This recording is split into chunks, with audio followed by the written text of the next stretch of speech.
which is Laurent de Kerchove, Ed Chen, Michael Chu. Okay, and we're going to have Dr. Joseph Bavaria give the case presentations. Be nice. Be nice to people who have laryngitis. Do we have everybody up there? All right, listen. Go ahead. So Morale asked me to have a little fun with everybody. So and now that Joe Wu's up here, we can move along because, he's so zen. So we will need a moderator to kind of move this along. So we'll go through some videos real quick, echo, intraoperative valve analysis for like 1 minute, and then we'll say, what would you do? And hopefully everybody here can learn something from this. So we've talked a lot about the technique. Well, this is about the brain. As I say, it's all about concept. As Joe Wu says, it's all about math. All right. So we can get through this. This is just the leaflet, how to get through these geometric height leaflet assessments, effective heights. Yeah, I'll just do it this way. Annular sizing. Okay, case one. Every one of these cases is going to have one or two kind of weird or bad stuff that's give you a little pause. This is a 34-year-old male with Marfan's. You can see a typical Marfan's case on the MR. His root diameter is 54. His echo shows an EF of 55%. He's got only mild AI, trileaflet aortic valve. This is the kind of thing, this is a slam dunk, right? Slam dunk. And so here we got this, mild central AI on this echo. Typical annulus pretty big at 29 millimeters. So here's a valve analysis. So take a look. So you can see we didn't expect all this because we did not have eccentric AI, but we have really 6 out of 6 possible fenestration sites.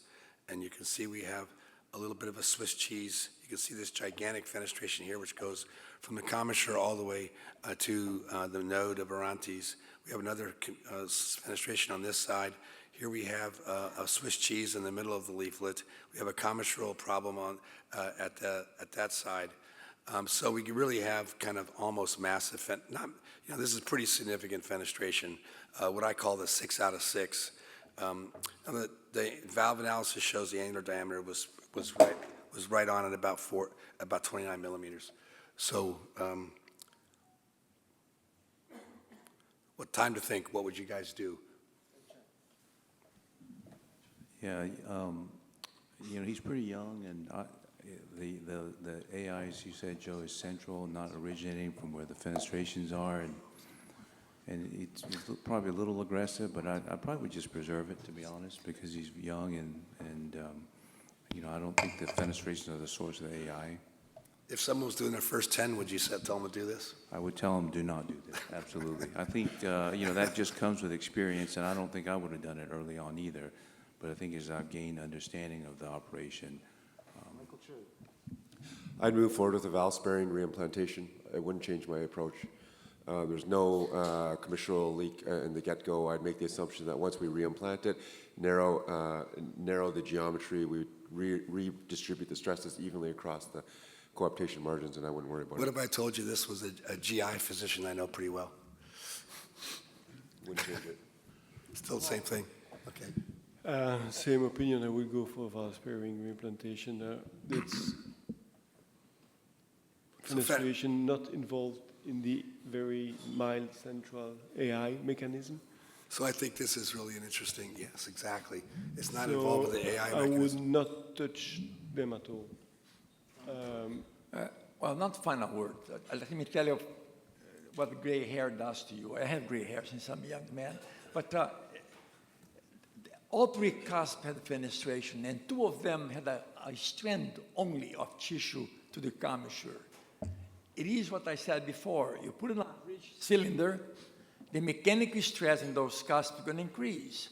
I think it's going to rupture 2, 3, 5 years, and you're going to develop AI. I would reinforce all 3 with a weave vortex in each one of them. but I would save the valve. He's only 34-year-old. Yeah, exactly. Very interesting, okay? So what did we do? Well, we repaired it. And I was a little bit upset, but it ended up looking quite nice, as you can see. That's with the vent on at 400. And we, as you can see, we turned the vent on at 400, put the water in there.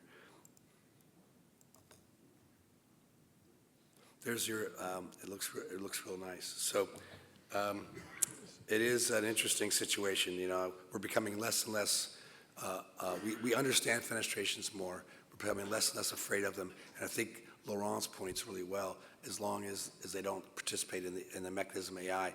But I think Tyrone's point is very well. What I don't have here is what I should have is your 5-year result and see exactly what happens with these things. Okay, Dr. Wu, let's move along. There's Fenestration grading system, can you describe? no, I haven't. What did I say? You mean the 6 out of 6? Is that your system? Yeah, it's my system. What does that mean? That means 6 out. That means 6 out of 6. Both sides on each? Yeah, Yeah, so is it bicuspid a 4 out of 4? yeah. You can only get 4 out of 4 on bicuspid. But fenestrations are not a problem with bicuspid valves. So you need to learn that kind of stuff. What happens in a unicuspid? That's a Ross procedure. All right, case number 2, 38-year-old male with bicuspid. We can really go through this. This is the easiest one of the whole bunch.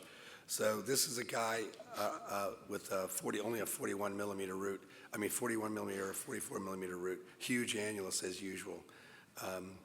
But he's got an EF of 55%, and he's got severe torrential AI, and he's got an LVEDD of 6.7 and an LVI, internal diameter of systolia of 4.6. And here's something that gets back into some of the stuff about AI and physiology. And I know we have some cardiologists in the room. This ejection fraction is a bunch of junk, and we did a strain on this, longitudinal strain on this patient, and it was minus 9.5. So basically this heart's not very good. So there's your echo. There's your echo in the other room. You can see that this is a symmetric aortic valve. It's about 170 or pretty close, as Munir showed us, and same with Laurent. Severe AI. But the root's pretty normal size. The maximum diameter of the root's only 35 millimeters. So here's what we got. As you can see, I'm already doing it. I'm definitely a Laurent candidate. I'm doing a D5 here, even though the root was only 35 or 36 millimeters, although it was 44 on the CT. So here's a valve analysis. It's a typical 180, almost 180 symmetric BAV according to the classification. We have incredibly excess free margin length and very diminutive raphe, as you can see in this Sievers 1. But this is a right non, as you can see as well. We have excellent mobility of the reference leaflet, which gets into Dr.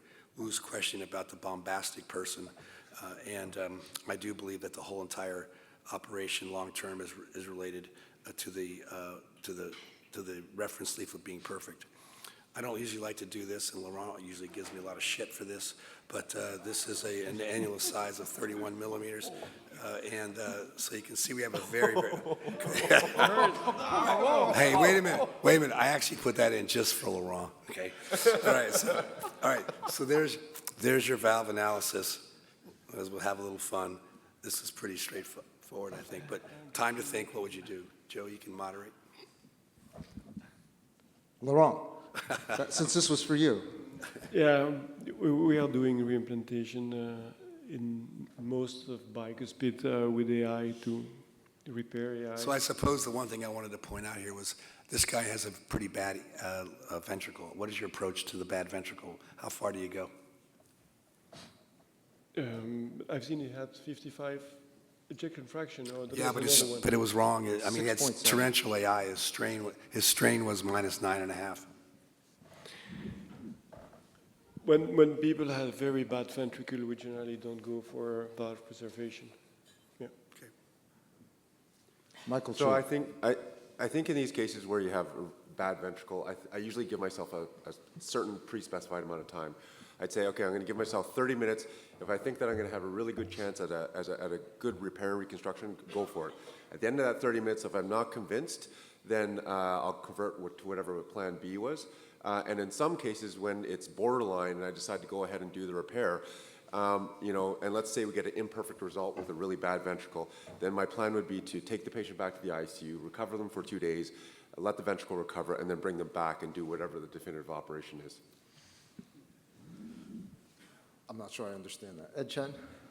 Yeah, I would do a reimplantation. I think he's young, and the anatomy is very favorable for that. He's an experienced surgeon, can do it very quickly. And we actually have a paper that we're going to present at the Western that discusses valve sparing in people with low EF. Great. And So Dr. let me- David? Oh, sorry. Yeah, go ahead, Mike. Well, I was just going to clarify it because you didn't understand. So the point is that if I think it's a borderline case and I go ahead and do the repair and I get a not satisfactory result, I still have moderate AI, I won't, and my backup in the young person would be the Ross. I wouldn't go ahead and convert them to the Ross at that time. I didn't understand. I thought at this stage you can't take the patient back to the ICU. No. Right. You have to do something. No. Right. Repair. Yeah, repair. Okay. I would repair, but I have not joined Gebrin and Joe Bavaria in the group that believes that reimplantation is the best operation. I've been doing valve repair for 40 years now. The first operation I started doing in early 1980s. And I can tell you that annuloplasty here, a circumferential annuloplasty in a cast placation, it lasts 20, 30 years as well. So I don't, replacing the root, reimplant the coronary arteries, I don't think this is a minor operation.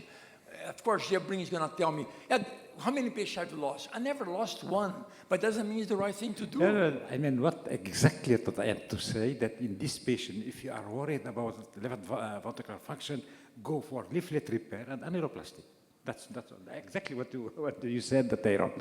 If you are worried about the function, we go for, But you change before the days of annuloplasty or after the circumferential annuloplasty? and I mean, no, Because you compare to traditional Cabral stitches, those fail. But if you put a band beneath the coronary artery, like a simplicity band, do like a reimplantation, but all around, over a Hager's of 25 or 23. I agree that You cure the AI as well. when the left ventricular function is impaired, we go for simple. I get you. That's why I presented the case. It's because there's a lot of possibilities here. This is a very easy valve repair, and you could have done it with a subcommissional annuloplasty like the old ways or with a ring, because of the LV, or you could really do the definitive D5 and see what happens. Can I just ask a follow-up question? In a bicuspid with the cusp being so long, when you don't take out the root, you don't get to elevate the commissures as high. And so I agree with you. if you're just going to do just the valve and the annulus, are you not concerned that you're just going to plicate up so much that you're going to give yourself more of a gradient? Well, I agree with you. That's the reason why Laurent really should be saying this. He's the one going around the whole world saying he should be doing a D5 and everybody. Sorry, what did you say? We need it. D5, you don't get the commissures as high as possible. Anyway, we This is the coaptation area. We did it. And that's I think Jabreen's point. Jabreen said it. We did a D5 and everything was great, and the ventricular function actually got a lot better without that severe torrential AI. Okay, there you go. You can see the ventricle looks actually pretty good. All right, case 3. This is a 31-year-old bicuspid ascending aneurysm. This was actually an ascending phenotype, which was actually pretty aggressive, and the root was bigger than it should be for that, but only mild to moderate AI, and had a gradient of 14 millimeters mean beforehand. Here's your echocardiogram. Looks like you could repair that, but you can see there might be some calcification here. It looks a little thickened. Mean gradient of 14 pre-op. So here's your valve analysis. So we can see that we have this conjoint leaflet, which looks pretty nasty. It's got a really long free margin length, and it might be one of these restrictive ones that Dr. Budwani was just talking about. The reference leaflet looks pretty good. You can see we have good motion of the reference leaflet, and we have almost a complete calcification and thickening of the conjoint leaflet with at least a 7 or 8 millimeter excess free margin length of the conjoint leaflet. Okay, And so this is what it looks like. It's not that big of an annulus. It's a 25 millimeter annulus, and 27 maybe at the max. And that's kind of what we've got. So this is a little testy, you know. I mean, what do you do here? Yeah, I'd leave it alone. I wouldn't replace it, and because the annulus is not dilated, I wouldn't put an annuloplasty ring. I don't know if I would plicate that thickened free margin. There's only mild, moderate AI, and I don't have data in my head to really know what the natural history of something like this would be. So I think I'd leave it alone. So it's a +2 AI with a 40 some odd millimeter root. What did you just do, an ascending hemiarch? Well, Primary indication here is for the aneurysm. I think I would do that. If it was mild, moderate, I would do the ascending hemiarch alone. Getting to be moderate or higher, I might think about replacing it potentially. And that's why we're giving the case. It's a tough case. Sorry, Decision making. This is not about techniques. It's about the brain. I might have missed it. I don't understand what the indication for operation was here. I went from 42 to 49 millimeters in a small lady. I guess, you know, if you're 100%, This is ascending phenotype. 100% convinced that the CT was done with the exact same high quality in the same place, it's a bit shocking to go from 42 to 48 and a 31-year-old in one I know. year. And so I would, honestly, these are the kind of patients you see all the time where you have I would make the argument, we don't have an indication for surgery yet based on the valve, we don't have an indication for surgery yet based on the aorta, and I would watch both until we have an indication on one or the other. I think we have an indication for the aorta here. No way, come on. All right, well, I disagree with you. We have an indication for the aorta, but we do not have an indication for the valve. We just happen to see this in the valve. We knew that we were going to have an issue. We've got +2 AI. We've got a 14 millimeter mean gradient. We've got a bicuspid valve. We've got a 43 millimeter root. What the hell are you going to do, man? Going for the aorta, I would probably do a ascending, shave the raphe, plicate a bit. Not sure I can have a competent valve by doing that. Not sure about the durability of that. Seeing the raphe is already calcified, but if you replace the valve in his young age, I think it's a bit expensive to do a ROS at this stage of the disease. Okay, you heard it. It's a free-for-all. So I'm not going to tell you what I did. No. Let me, as an old man, tell you some stories of the past. Before the guidelines were written, there was a meeting like this, and Dr. Cooley, Denton Cooley, the famous Denton Cooley, 150,000 operation. I've done 15. The man has done 10 times more than my age. He was asking this question: what's the cutoff to replace the aorta? He said, before the guy next door does the operation. That's why Joey did the operation this patient. No. This patient had a whole bunch of class 1 and 2 indications on the aortic guidelines. All right, let's get through this one last case. So this is a 42-year-old guy. He's got this big, gigantic root. Ascending looks pretty good. You can see root's 6 centimeters, basically. Annulus is 31 millimeters. And his TE shows 65%, only trace AI, trileaflet aortic valve. You know, you would think this is kind of a no-brainer again. So let's take a look and see what we got. Here's your AI and your valve. Looks pretty good. You can see a touch of significant asymmetry in the right coronary sinus here. But the valve looks pretty good. And you can see even more asymmetry here. You can see it's an interesting situation. All right, here's the valve analysis, guys. You tell me what you would do, okay? These are thin leaflets. It's no fenestrations or calcification. The leaflets look really, really nice. We've already cut it out. We're going to definitely take this aneurysm out and do what we got to do. We have a 25 millimeter geometric height of the leaflets. It's perfect. It's fine. It's beautiful. We love it. We know that it's going to last a long time and have a good result. We have a little bit of loss of right non-commissural suspension because of this 6 centimeter root, but that's not a big deal. But as you can see here, we've got a major issue here. We've got literally about 3 or 4 microns of aortic tissue here, right through this entire thing. This is one of these really massive sinus thinnings. The sinus thinning goes all the way to the annulus, literally to the annulus.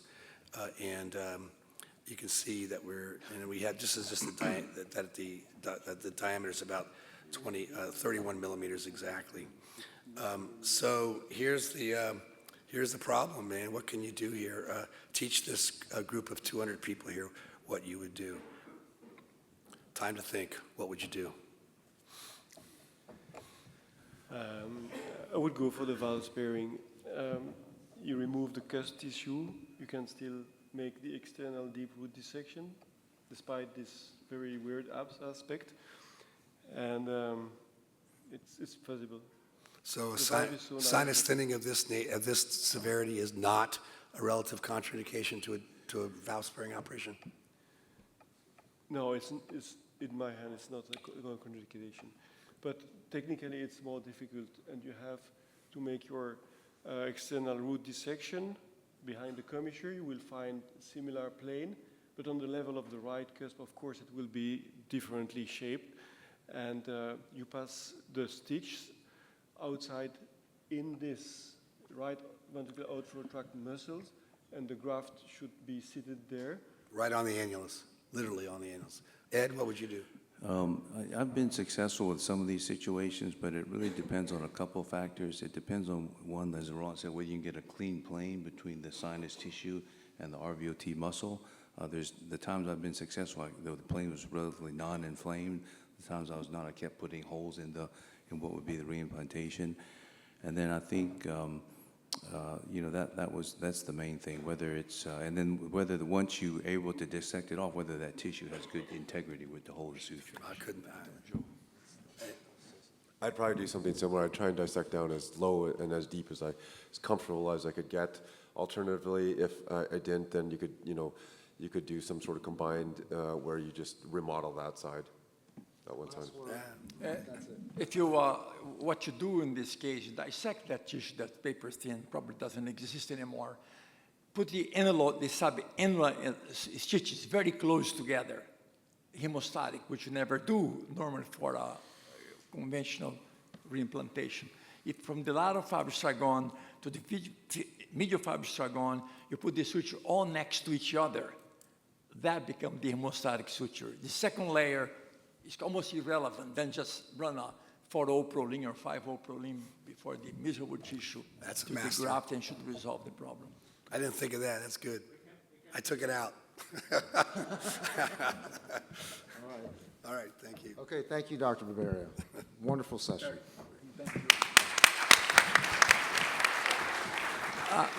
Only 10 minutes break.